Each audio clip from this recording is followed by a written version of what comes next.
All right. Let's wait for everybody to get in here. If you guys can hear me, definitely let me know in the chat. It would definitely be appreciated. We definitely have a lot to talk about. Yeah, if y'all can hear me, definitely make sure you can leave a one down in the chat, or you can let me know.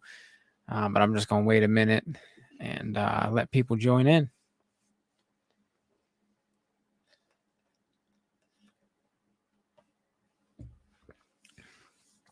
Hopefully, we're up and running.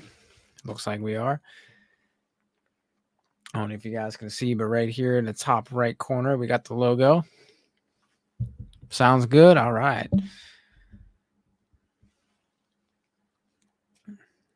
All right. So it looks like we're good. Let me just make sure. All right, ladies and gentlemen, welcome World Weather Authority viewers to the heart of planetary forecasts. This is your go-to meteorologist, Zach Clark. So today I'm going to unleash the meteorological magic as we peer into the crystal ball of the atmosphere, decoding the dance of elements. From the symphony of the winds to the ballet of the clouds, get ready to ride the atmospheric roller coaster with me. Whether you're a seasoned storm chaser or a casual cloud gazer, you're in for an electrifying journey. So buckle up, weather warriors, because this forecast is calling. And we're about to paint the sky with our meteorological mastery. So stay tuned, stay weatherized, because at World Weather Authority, we don't just predict storms, we dominate them. So it's definitely going to be pretty interesting. All right, guys. So prepare for a captivating meteorological spectacle as a fascinating atmospheric shift heralds dynamic changes in our weather landscape over the forthcoming month. So we're definitely going to be looking at January pretty heavily and the end of December as well. It'd be pretty interesting. So the imminent alteration in our weather pattern promises an intricate interplay of climactic events, paving the way for significant snowfall accumulations across the northern and western United States, extending seamlessly into the central and eastern regions as well. Brace yourself for a surge of frigid air as it descends upon both flanks of the nation, promising a palpable drop in temperatures. So, without delay, let's embark on a comprehensive exploration of the meteorological data, unraveling the intricate tapestry of this impending weather phenomenon. All right, we all good, guys? Sound good still? Just want to make sure. Sometimes the mic is a little weird, but all right. I tell you, these Shure mics are nice, but they're definitely pretty advanced for sure. All right, screen share is all good. You guys can see the map that's on screen right now. All right. So let's begin our analysis by inspecting the IMS 4-kilometer categorical surface and ice snow cover map. So you guys can see in this elaborate representation, the blue signifies areas under snow cover. This is as of December 30th. This is as of yesterday. And the white areas, which is very expansive, basically depicts regions devoid of snow, and the orange shades depict prevalent ice cover. So yeah, as you can see, it's definitely pretty interesting. You can note some interesting facts about the map right now. You can see even Pennsylvania, the Northeast, even portions of the Upper Plains, even into Montana and into Canada as well are pretty devoid of snow and ice. That's definitely pretty interesting. So we're definitely observing a substantial deficit in both ice and snow cover relative to the seasonal norms. So that's definitely not good for now, but we'll definitely take a look at what's going to happen in the future. So north of Canada, so Canada is right here, guys. Just north of that, you can basically see conditions align with anticipated levels. And conversely, southward into the United States, particularly east of the Rockies, so the Rocky Mountains are right in here. So east of that, which includes the Pittsburgh area. Hey, what's going on, Joe? How are you? Definitely good to see you.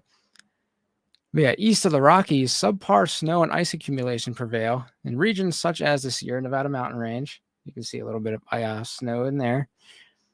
The Rocky Mountains, definitely prominent, and even into the Cascade region here, exhibit near average conditions owing to their historical resilience in the realm of snow and ice. So humorously, one might jest that these areas have cashed in on frozen precipitation. So that definitely is the normal for those areas. Intriguingly, when juxtaposed with the previous year's map, so let's actually go take a look at that. Let's take it December 30th of last year. Let's go all the way back. All right, see if we can get that. There we go. So you can definitely see a conspicuous contrast emerges, delineating a significant reduction in snow cover for half of the nation. So that's definitely interesting. So we definitely can see that there is more snow cover for sure last year than there was or there is this year. So we'll definitely take a look at why that's going on. Just working, going, let the floor. Oh yeah, I wonder did they buff the dirt into the floor again? That's freaking shameful. But I hope you're having a good night so far. I'm definitely approaching the new year as well, so that's good news. Sucks you're not off New Year's. That would be sweet if you were. It'd be definitely nice to hang out and stuff. But yeah, you can definitely see. So we have December 30th last year. Look at December 30th or today this year. You can see there's a very, very stark contrast for sure. You know they did. Oh, that's terrible, isn't it? They can't even do the job right. That's terrible. All right, so this departure prompts a reflective examination of meteorological patterns and underscores the dynamicism inherent in our planet's climactic tapestry. So you can basically see this IMS 4-kilometer categorical surface, ice, and snow cover map conspicuously reveals a scarcity of snow and ice across extensive portions of Canada. So let's go back. Let's go back to this year just to show you guys. There we go. So you could definitely see the scarcity of snow into portions of Canada, even down into Montana, portions of the northern plains, much of Minnesota and Wisconsin and Michigan aren't covered in snow at all. So that's definitely pretty crazy. So yeah, it's definitely not good for sure. But it's interesting.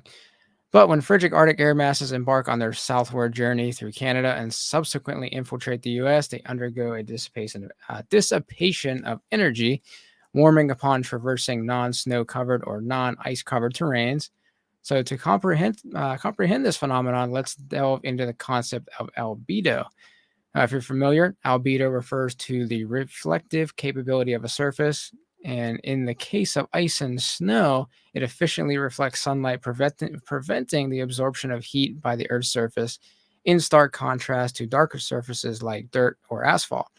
Consequently, regions devoid of snow and ice exhibit enhanced heat absorption.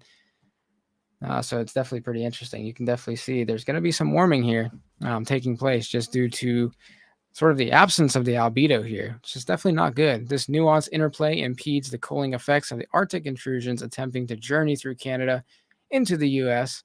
Whether progressing eastward or westward, these systems attenuate as they move south or lose energy, transferring or traversing warmer areas. This dynamic has exerted a substantial influence on the myriad cooling events witnessed throughout this season. So it's definitely pretty interesting. Let's see if we can find let's see. See if I can pull this up really quickly. I definitely want to get. What would be the best chart to pull up? I would probably say. Let's see here. I can probably pull up the seasonal. Well, that might not be too good of a map to show. Let me see if I can pull this up. 1 second, guys. Sorry about that.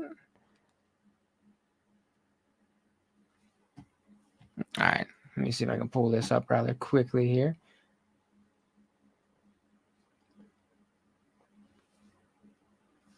All right. So the sound's still good. Picture's still good, guys.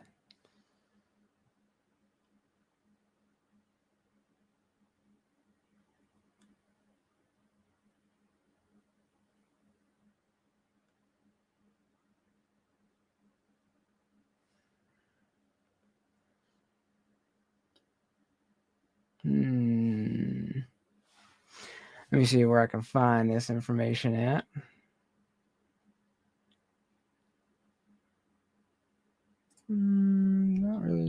to show that.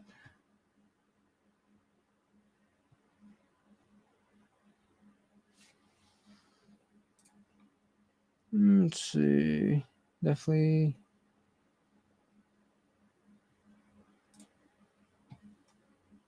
Precipitation.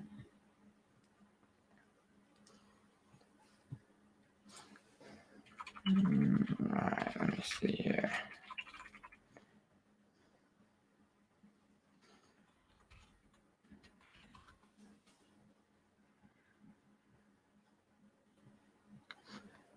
Doing okay, just working. Night mostly winning, winning the Powerball soon, definitely. All right, let me see here. Let me pull up this map for you guys. Sometimes I gotta see if I can find it. Let's see.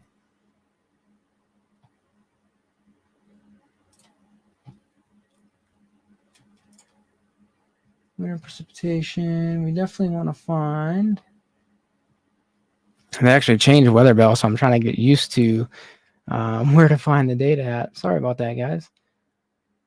It's pretty interesting that they actually changed the site.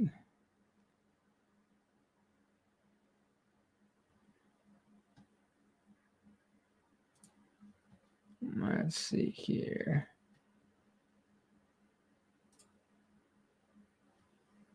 Okay, we actually want.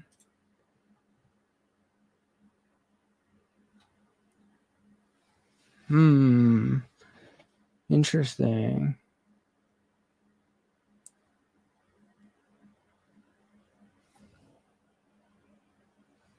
No, Justin, did you play the Powerball? I never win on that at all. I tried, but it just doesn't work, honestly. Very hard to actually win that for sure. I think the odds are like 1 in 292 million most of the time. That's a lot.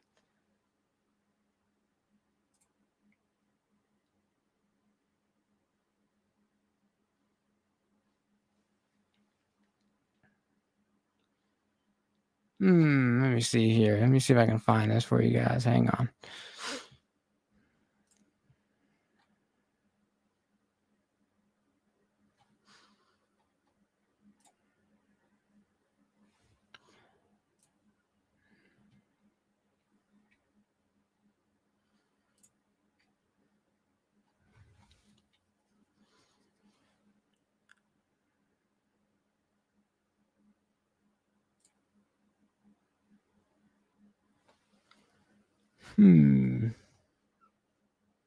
Interesting.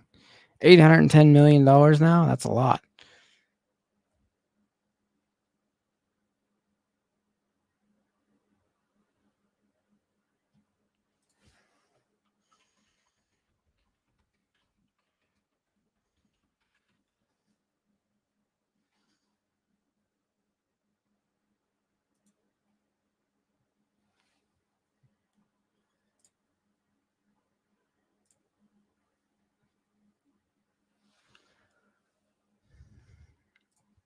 It's so weird. I actually had this pulled up before live streaming, but then it kind of disappeared. That's really weird.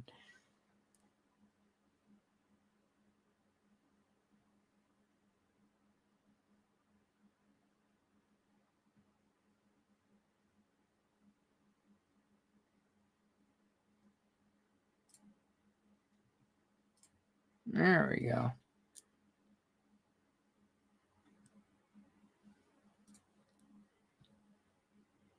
Should be the right one.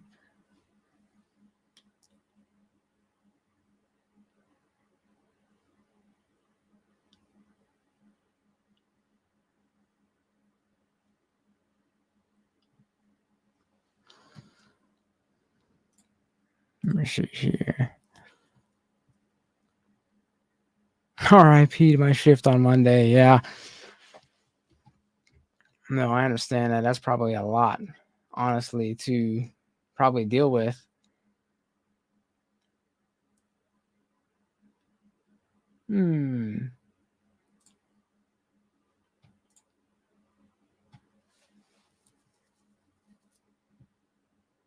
Very interesting.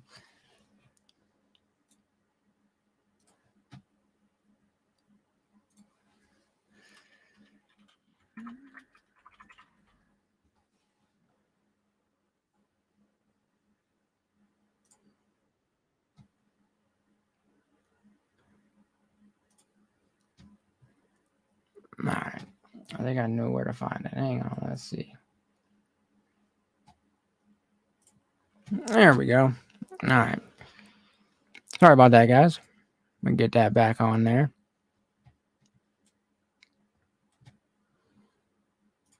All right, there we go. All right, so let's delve into the 30-day total snowfall map, illustrating the cumulative snowfall over the preceding month. Noteworthy accumulations have graced the mountainous east for sure. So this encompasses the Appalachian Mountain Range as well as the Adirondacks. These regions are predisposed to increased snowfall owing to their elevation and orographic lift, which is a meteorological phenomenon where air is forced to ascend over elevated terrain, promoting condensation and precipitation. So, in contrast, the mountainous west boasts an impressive snowpack. You guys can definitely see that on screen here over to the left. So, this includes the Cascades, which are right over here, Sierra Nevada mountain range, and as well as the Rockies, where substantial feet of snowfall have persistently accumulated. The resilience of the snowpack is crucial, especially when considering potential cold intrusions. So, it's definitely pretty interesting. So, a crucial meteorological factor to delve into is known as the Pacific North American pattern, which is the PNA. A negative PNA tends to correlate with diminished cold and snow prospects in the eastern U.S. However, should a negative PNA coincide with a more transitionary atmospheric pattern characterized by dynamic trough movements rather than static positions, a unique scenario definitely unfolds. So colder temperatures commence over the mountainous west, translating eastward due to the transitional phase and ultimately ejecting near Maine. So these systems will actually come down and eject off across the plains here, and eventually through the mid-Atlantic and head off into New England. So in this dynamic, we anticipate more potent cold from the west compared to the Arctic regions down from the central Canadian region. Trajectory of the British Columbia from British Columbia, so right over here, down into the Pacific Northwest emerges as a more favorable pattern, harboring increased potential for cold air advection, which is definitely interesting. So it's usually not what we expect. We usually expect storm systems to come in from central Canada, come down, bring that Arctic air with it, and then eventually that Arctic air will settle into place. But it definitely looks like that's going to be more marginal this time around and not actually severe. It looks like the more severe events are going to be the ones coming down from British Columbia down to the Pacific Northwest. So it's definitely going to be pretty interesting. So this shift definitely implies that storms originating from the Pacific Northwest might usher in cold temperatures and greater snowfall opportunities across regions that have previously witnessed minimal snowfall. So this is very counterintuitive, but it underscores the current anomalous state of ice and snow coverage in Canada, which is unfortunately strikingly scarce at the moment. The imminent pattern prevailing through the new year emerges as our potential saving grace. A trough trajectory originated in Western Canada, traversing down into the Western U.S. and subsequently propagating through the Central U.S., so right down through here, and then through the Mid-Atlantic before exiting near New England, definitely holds promise for superior snow production and colder air influx compared to other trough patterns, which is very interesting. Troughs such as this, or low pressure such as this, efficiently harness cold air from the snow-clad mountainous west, ensuring its eastward dispersion. And as we navigate this intricate meteorological excursion, definitely anticipation is building for colder temperatures settling in a phenomenon which we will examine in the moments to follow. So it's definitely pretty interesting. Definitely goes against the norm for sure. Sorry about for drinking on stream with iced tea, but it's very good. All right, so let's take a look at the European model again. So we can actually go back. Let's actually go into,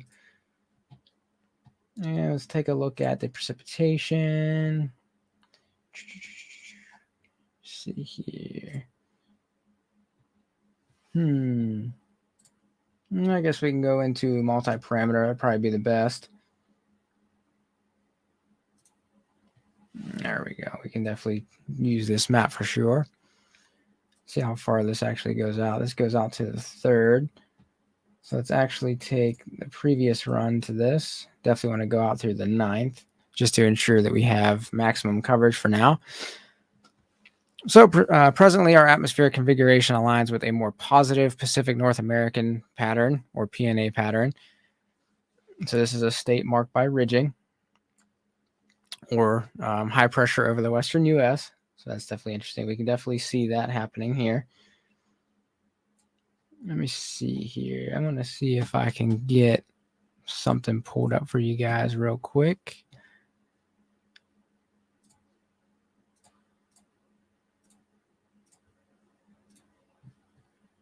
Just to make sure that that's good. Yep, there we go.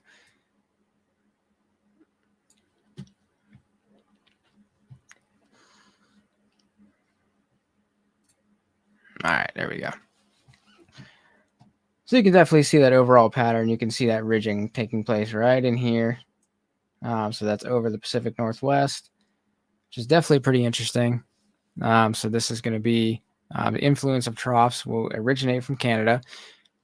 These troughs will be inclusive of Arctic blasts emanating from central Canada, will exhibit a noteworthy characteristic, which will be noticeably weak. So you can definitely see some of these systems that come down from the north there are pretty weak, unfortunately. You can see this system traversing the Great Lakes there. So right here, this would be on today, heading into the first. It definitely looks very weak as it comes down, unfortunately. Usually these systems this time of year are actually pretty strong, but it looks like the stronger systems are actually be coming from the Pacific Northwest, which would definitely be pretty interesting. So while these incursions are cold in their Canadian origin, their potency wanes as they traverse southeast. So we can definitely see that again. You can see as this system right in here moves down to the southeast, you can definitely see that basically its potency is definitely diminished for sure as it moves over the warmer areas of as you go further south, which is definitely pretty interesting.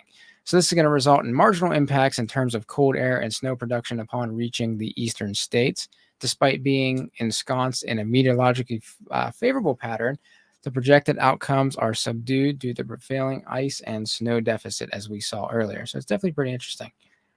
So as we transition into the new year, specifically on January 2nd and January 3rd, so let's actually go further into this. So here's January 2nd and January 3rd. Take note of some of these systems that are coming in. We're going to have another marginal cool down, accompanied by potential storm opportunities and an additional Arctic blast coming from the north. You can see it right in there. So it's definitely pretty interesting. 540 line is actually right below, right down into Virginia and West Virginia there. However, the cold air remains relatively lackluster, which is failing to attain a severity deemed substantial. So it's definitely not good if you love snow in the Pittsburgh area. And the storm aligns with this moderate cold air mass around the 4th. So let's take a look at the 4th. You can definitely see right in here, you can definitely see this storm system here. Definitely looks like it's going to start setting off some snow showers within the Appalachian Mountains. And you can see it's starting to couple with this system down here as well, down to the southeast, which is interesting. So this is definitely presenting the prospect of a snowfall event for the eastern states, which we're definitely going to go into that a little bit further. So if we fast forward to the 7th and the 8th, so you can definitely see this system here coming up from the southeast. It looks like it comes up.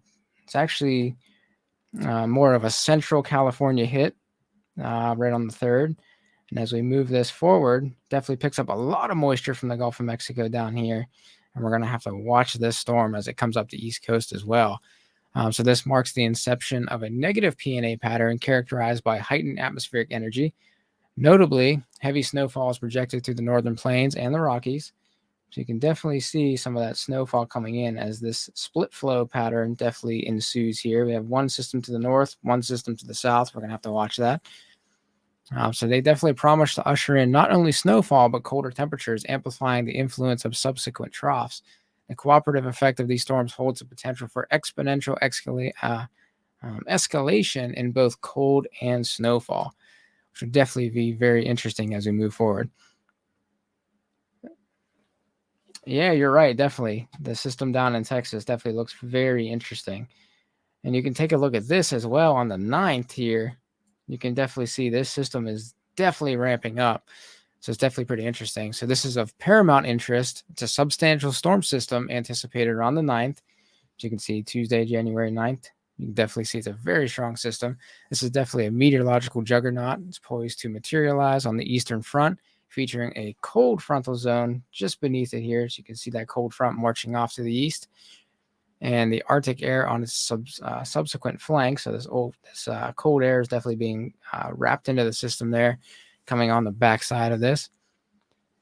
So this is definitely intricate for sure. It's definitely drawing from the snow-covered terrains out west, and it signifies the possibility of a more robust cool down and heightened snowfall event should these systems successfully traverse to the east coast. So if these systems can definitely continue traversing over here and moving off to the east with this cold air coming up behind it, it's definitely going to set off a lot of snow. Definitely a big potential for a major snowstorm for the Northeast, as well as the Northern Great Plains as well, which has been pretty lacking in snowfall. Definitely very interesting to see for this time of year. We're definitely going to have to closely monitor this system for sure as it keeps going on. We're going to have to focus keenly on the evolving dynamics of this substantial storm system. So let's actually go to the GFS. All right, so let's go back. There we go. All right, so let's navigate through the GFS model. So we definitely have a parallel perspective. So we can basically see somewhat of the same patterns. You can see the ridging in the Pacific Northwest, and you get a system that dives down to the south. And you can see right in the 7th, which is very interesting. So the 7th, we have another storm coming up. See this pretty strong storm system, if that. And then we have a giant storm system, just like on the 9th in the European model as well. But before that, we find ourselves amidst marginal cooldowns, lacking pronounced severity or substantial depth. So you can see that here. Definitely doesn't look like it's going to be a major snowstorm for the 4th, just like in the European model as well. Definitely looks like maybe the Appalachian Mountains and the higher terrain might get some snowfall. We'll definitely see what happens there for sure. So the manifestation of a negative PNA pattern is discernible, evident in the consequential cold and snow dynamics prevalent in the western regions. Subsequently, a monumental snowstorm is forecast in the east, following a discernible cool down originating in the west. Notably, the GFS model indicates an impending severe cool down, as illustrated by a substantial snowstorm. So you guys can definitely see this storm here coming in for sure. Looks like 2 storm systems, but let's focus on this one first. It definitely looks like, looks like 989 millibars, possibly even down to 985 millibars. This is indicative of considerable atmospheric intensity. So we're going to have to watch this. This could actually become a bomb cyclone. If you're not familiar with bomb cyclones, I'll definitely go into a video of that if you're interested for sure. And contrary to expectations, the month of December witnessed approximately 4 nor'easters so far. Unfortunately, they were all devoid of alignment with sufficiently cold air to culminate into major snowstorms. Instead, these events unfolded as rain and windstorms, reminiscent of patterns typically observed in October rather than December. So it does feel like October out there for sure. It definitely doesn't feel like December. But we are starting to get that cold air coming into the Pittsburgh area and into other areas around the country as well. So it definitely looks like we're going into that transitional phase, as I mentioned earlier. So our current trajectory reflects more of an October to November snow deficiency trend rather than the anticipated upswing characteristic of December and January. So the emerging narrative aligns with the model trend. The models highlight the projection of colder systems emanating from the west rather than the north. So it's definitely pretty interesting. And even if we extend this out to the 14th as well, you can see there's a massive storm coming in, 985 millibars around the 13th and 14th, right in New England, Great Lakes as well. We're going to have to watch that very carefully. So this will be a return to positive PNA patterns, indicative of a transitional phase. We're definitely going to have to anticipate nuanced fluctuations, including periodic western warm-ups and cool-downs, coupled with heightened moisture along the Gulf Coast. And this is attributable to the inherent vigor of a transitional pattern. So it's definitely interesting. It's definitely crucial to note that this pattern will not adhere to a sustained trajectory, but rather embody a meteorological roller coaster ride. So, like the surging peaks and troughs of a roller coaster, we can expect oscillations in temperature and precipitation, making for a dynamic and unpredictable atmospheric journey in the days and weeks to come. So, it's definitely pretty interesting. We're going to have to keep an eye out. Um, Definitely, we can see the GFS model has this storm system on the 14th coming in, as well as on the 10th and on the 7th. So, we're going to have to watch this very carefully. All right, let's go back to the European model here. Let's actually go to the precipitation. We will go to precipitation total. Let's go back a little bit here. There we go.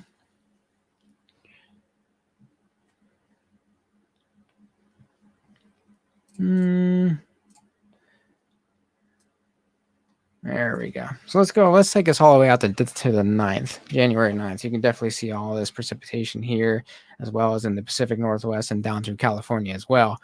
So this is directing our attention to the European model, which is total precipitation map, and a notable meteorological narrative unfolds. Prominent on this map are the recurrent Gulf storms, characteristic indication often associated with El Nino scenarios. So in this meteorological phenomenon, the El Nino Southern Oscillation, or ENSO, triggers the warming of sea surface temperatures in the central and eastern equatorial Pacific, influencing atmospheric patterns worldwide. You can definitely see these storms definitely coming in. One coming in January 3rd, another one coming in the 6th, and again on the 9th down here on the Gulf Coast. This is registering about 3 to 4 inches of rainfall down to the south, which is definitely pretty prominent. It's definitely nothing to play around with for sure. And you can see as the northern jet stream undergoes forceful variations, the trajectory of incoming storms along the Pacific coastline becomes multifaceted as well. So if we go back a little bit, you can definitely see a storm system coming in, definitely prominently affecting central and northern California on the 3rd. And then you can see another one coming in affecting the northern Pacific Northwest here, and even into parts of British Columbia. And then another storm system coming in as it drops south, and another one coming in on the 8th, which is very interesting. So we definitely have multifaceted storm systems coming in. Some storms converge towards Washington State, while others make landfall in middle and southern California. This orchestrated interplay signifies a geographic diversity in storm pathways, ensuring that inhabitants along the entire western coast are poised to benefit from a succession of precipitation events. However, there could be some catastrophic flooding and landslides as well, so we're going to have to keep an eye out on that for sure. So it's definitely an intricate dance of atmospheric dynamics. It emphasizes the nuanced and interconnected nature of meteorological phenomenon, shaping the precipitation patterns experienced by communities across the western expanse. Definitely pretty neat. All right, so let's go back let's take a look at the snowfall. We'll use the Kuchera method. So we're going out to the 9th. So transitioning to the European total snowfall accumulation map, a discernible asymmetry emerges in the projected precipitation patterns, basically over the next 10 days or so, particularly lacking alignment conducive to substantial snowfall events in the eastern regions, as you can see here. So it's definitely asymmetric, definitely a lot more snow out west than there is out east. Despite the initiation of storms accompanied by cold temperatures, the intricate puzzle pieces fail to synchronize at a precise temporal juncture to yield noteworthy snowfall events in the east. This recurrent misalignment underlies the elusive nature of major snowfall occurrences, a theme iterated consistently throughout this broadcast for sure. Conversely, the western expanse definitely commands attention with a noteworthy accumulation of snow. You can see all of this snow out here. Definitely pretty crazy. This expanding snow cover assumes a pivotal role, setting the stage for forthcoming cool downs. Originating in Western Canada, these cold systems traverse through the U.S., ultimately ejecting towards the Northeast and finding their exit in New England. The potency of these systems is significantly heightened, courtesy of the robust snowpack materializing in the western boundaries here. This symbiotic relationship between the developing snowpack and the ensuring cool downs amplifies the meteorological dynamics, laying the groundwork for more substantial and impactful weather phenomena. So we're definitely going to have to watch this for sure. Let's actually take a look at the GFS snowfall map. And we can probably take this out a little bit further, but let's actually, just for consistency, let's keep it out to the 9th. So we can see a discernibly intensified scenario unfolds. Projections indicate a notable escalation in snowfall, particularly severe over the northern plains and extending into the mountainous west. So you can see the northern plains here are getting hammered with snowfall, according to the GFS, all the way back into the western regions as well. Notably, this extended precipitation event is poised to contribute to a substantial snowpack across southern Canada in the forthcoming 10 days or so. So that's definitely good news. You can see it's actually extending up into Canada, definitely covering some of those areas that are devoid of snow at the moment. So the strategic development of the snowpack sets the stage for potentially more seasonable and intense cool downs and intense storms later in January, particularly as these systems traverse through central Canada. The anticipated cool downs in late January are expected to usher in conditions that align more closely with the typical winter climate, departing from the relatively mild fall-like temperatures and precipitation observed thus far, this year so far. This imminent pattern, favoring both the snowpack in the western regions and southern Canada, is poised to yield long-term benefits. This is irrespective of observed snowfall over the next 10 days or so. The enhanced snowpack is anticipated to have lasting effects on both temperature dynamics and the likelihood of future snowfall events. So as these regions definitely cool down up here, it's definitely going to allow the systems that traverse this area to tap into that cold at the surface and bring more cold temperatures down into the east, which is definitely going to set off some more snow events for the Pittsburgh area, mid-Atlantic states as well, even into the Great Lakes, where it's been pretty devoid of snowfall so far, and even into New Jersey and New York as well, and heading up into Maine. So it's definitely pretty interesting. All right, let's take a look at the temperatures. Let's go back to the European model.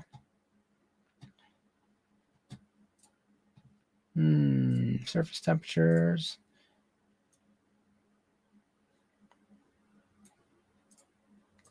All right, so we just play through this relatively quickly. So as we examine these temperature patterns through the lens of the European model, a nuanced meteorological chronicle unfolds. Initially, there's a noticeable influence of southeastward cold air advection, which is definitely pretty interesting. So let me stop this real quick. You can definitely see the colder air down here to the south as well. It's definitely very interesting. If we probably can look at the anomalies, probably a little bit better, just to show you guys. So the areas in the green are definitely colder areas here. So this is -9 to about -13 or 15 degrees below normal there. And the areas in the red are above normal. The areas in the white up to the north as well, possibly 19 to 27 degrees above normal. So that's definitely not good for this time of year for Canada. But it's definitely pretty interesting. So as a negative PNA pattern materializes, the trajectory of the cooling trend takes a discernive turn, intensifying notably in the western region. So we can definitely move forward and check that out. Let's actually go to the previous run there. You can even see that cold air dipping down into Louisiana, Mississippi, Alabama, Georgia, South Carolina, and Florida as well. We might have to take a look at some falling iguana warnings later as we keep moving forward. But let me go back 2 runs there. There we go. And you can see that cold air plunge January 8th coming in across the western U.S. So it's definitely pretty interesting. Simultaneously, an expansive warm-up unfurls to the east. You can definitely see this expansive warm-up just out ahead of that cold front. Cold front's very, very distinctively shown on the map. Hi, Hopper. So the southeastern United States will experience a marginally discernible cooling effect, as previously mentioned, and nice ASMR from Hopper. I wonder if I actually did that. There we go. I'm sure you guys saw her on the stream. So the eastward progression of this meteorological dynamic is visually striking, with the color green on the ensemble map indicating widespread colder air outbreaks, as I mentioned earlier. So we can definitely see that taking place down in the southeast later on today. extending through January 2nd, January 3rd as well, and all the way into January 5th. You can even see this gets down into Mexico as well on the 6th. It's definitely pretty interesting, and even along the Gulf Coast here. So that's pretty cool. Definitely pretty interesting. I don't know. Yeah, she just came down. So overall, the observed pattern presents a departure from the normal, constituting a more unusual meteorological configuration in the long range. However, given the current ice and snow situation, coupled with sea surface temperature conditions in the Pacific, the anticipated setup appears to be inherently beneficial. While in typical years this might not align with desired weather patterns, the present circumstances suggest improved prospects for colder temperatures and increased snowfall, particularly in regions accustomed to such conditions during this time of year, especially in our area. Now, it's definitely interesting to see the deficit of snowfall thus far, um, especially since we were actually projected to be a little bit above average in the Pittsburgh area. So it's definitely pretty interesting. But I do hope that this comprehensive overview clarifies the intricate meteorological dynamics at play. Should any questions arise, please feel free to share them below in the chat, or in the comment section for further discussion. And as we navigate the intricate dance of the atmospheric dynamics, it's clear that the meteorological tapestry ahead is marked by uniqueness and promise. This unusual pattern, shaped by the interplay of various climactic factors, holds the potential for a winter journey unlike any other. And that's definitely an understatement, folks. So remember, storms may come and go, but with your unwavering support, we will always dominate the storm here at World Weather Authority. You can definitely count on us to be your leading meteorologist, definitely moving forward for sure. And if these meteorological insights have resonated with you, don't forget to show some love, guys. Give this video a thumbs up, hit that subscribe button, and ring the notification bell to stay updated on things weather related. And then definitely share this video with fellow weather enthusiasts or anyone in need of a forecast boost. Your support definitely fuels our passion for decoding the mysteries of the atmosphere. Definitely thank you guys for being an integral part of our weather community. I believe we did surpass 3,100 subscribers, so that's absolutely fantastic. Definitely couldn't be here without you guys for sure. We definitely appreciate it. And together we'll continue to unravel the wonders of nature. Until next time, folks, stay weather ready, stay curious, and always remember, guys, dominate the storm.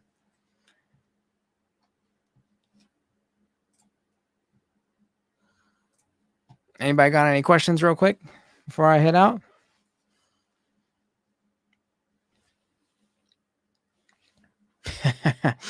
Sorry about the beginning of that, guys. It was definitely pretty interesting trying to find out why they moved some of the data around. That was fun.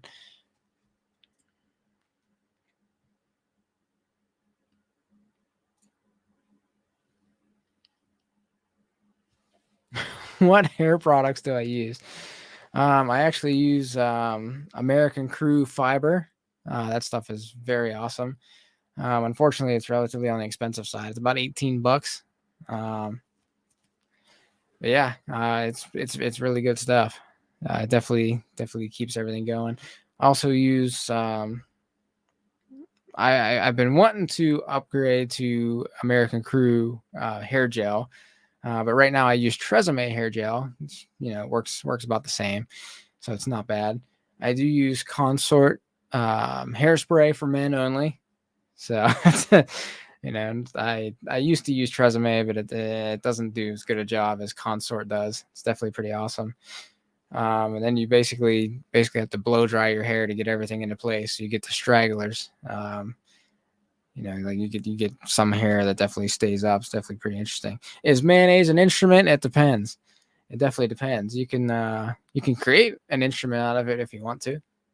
It's definitely pretty interesting, but I think Squidward would probably disagree with me in saying that mayonnaise is an instrument. But yeah, whether you believe it or not, I think it is. I think you can definitely use it.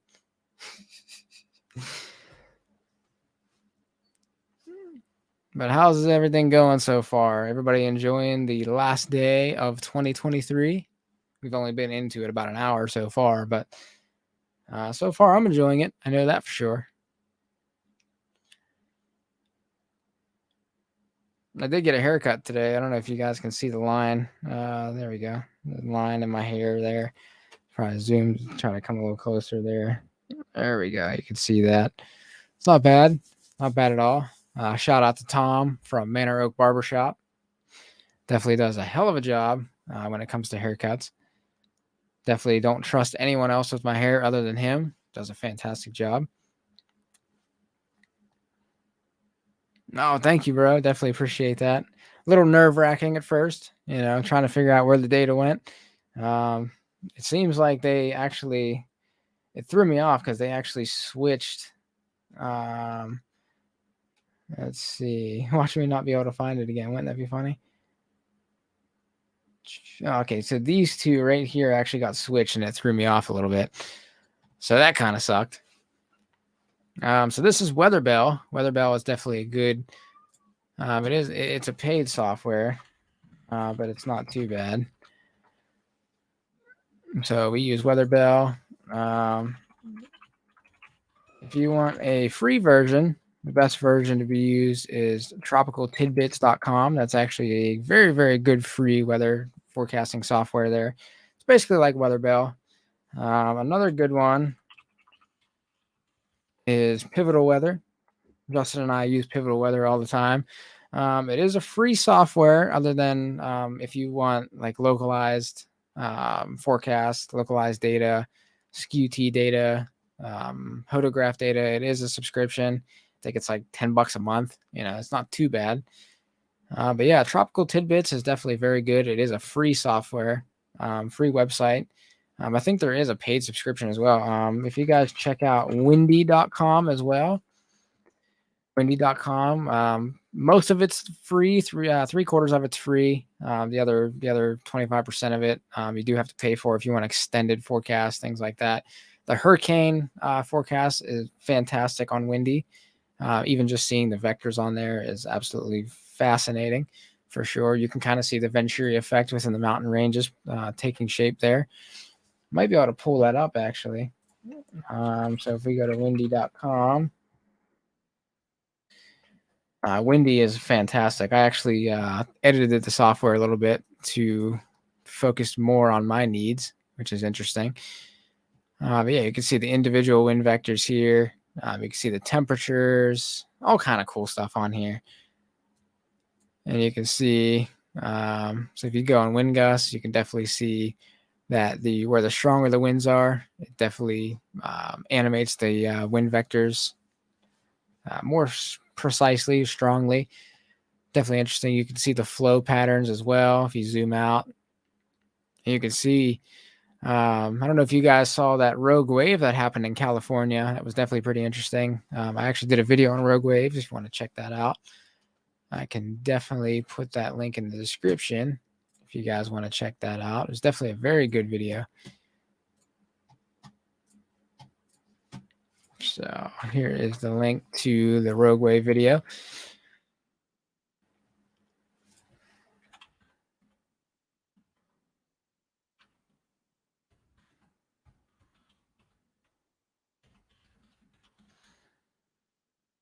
Also, if you guys have the means to donate, obviously it is not required, but it definitely does help the channel. It definitely helps us create the graphics and the videos that we've been creating over the past couple weeks, or I should say week or two.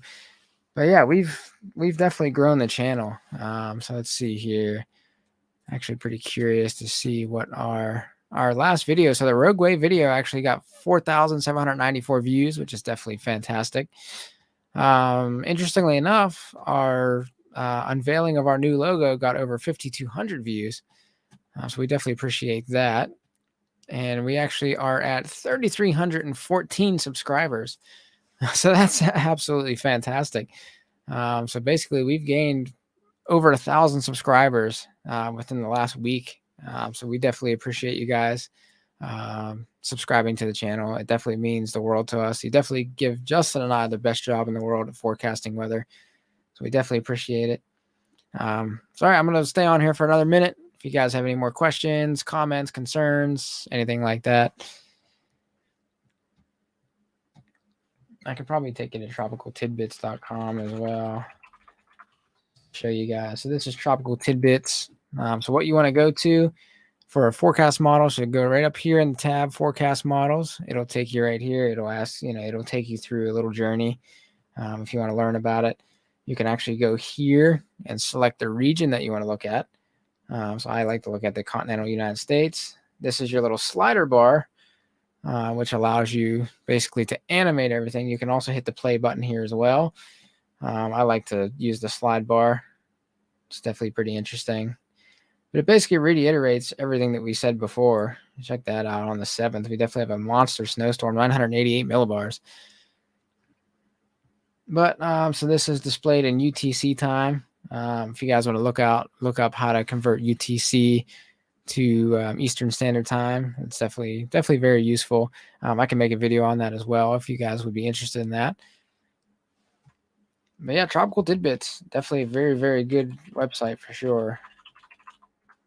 So if you go to Pivotal Weather, so basically what you want to do here is you can log in here if you have a subscription. If not, head on over to Models. And it's basically the same setup. This one doesn't have a slider. However, you can hit this single image button and you can actually create a forecast GIF if you'd like. Forecast loop, forecast slideshow, basically anything model trend. You can select the region as well. If you want like more localized data, you just have to pay for the subscription, 10 bucks a month. It's pretty cheap. So it's definitely worth it in my opinion. I like to look at the national data as well. You can basically choose what model you want to look at. So you can do Canadian model, European model, GFS, the Canadian model, the UK model, North American, RAP, HRRR. So it has everything basically, anything that you would ever want. If you click on this, you can take a look at sounding data. So this is definitely an integral part to World Weather Authority here.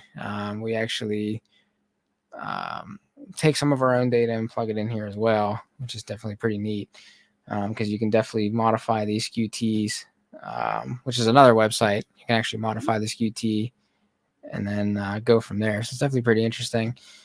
This is the hodograph, which is neat. I have to do a video on hodographs pretty soon. Gives you possible hazard types, so none at the moment in the Pittsburgh area. So it gives you CAPE values, convective available potential energy, gives you convective inhibition values, gives you the level, gives you all kind of levels here. So it gives you LCL, lifted condensation level. It gives you the LFC, level of free convection, gives you the equilibrium level or the EL, which is the top of the troposphere here. So it's definitely pretty neat. Definitely very, very useful software, that's for sure. Weather Bell by far is superior, and Radar Omega is pretty good too. Radar Omega is a paid subscription. It's like $12.83 a month, $12.83 a month. That is for the alpha. They may have raised it to $16. I'm not sure, but it's worth it. It's the best radar app that there is on iOS and Android. But other than that, folks, I didn't see any questions pop up in the chat, so I'm definitely gonna head out. So I appreciate you guys joining us. Yeah, it's been fun. All right, guys. Always remember, dominate the storm.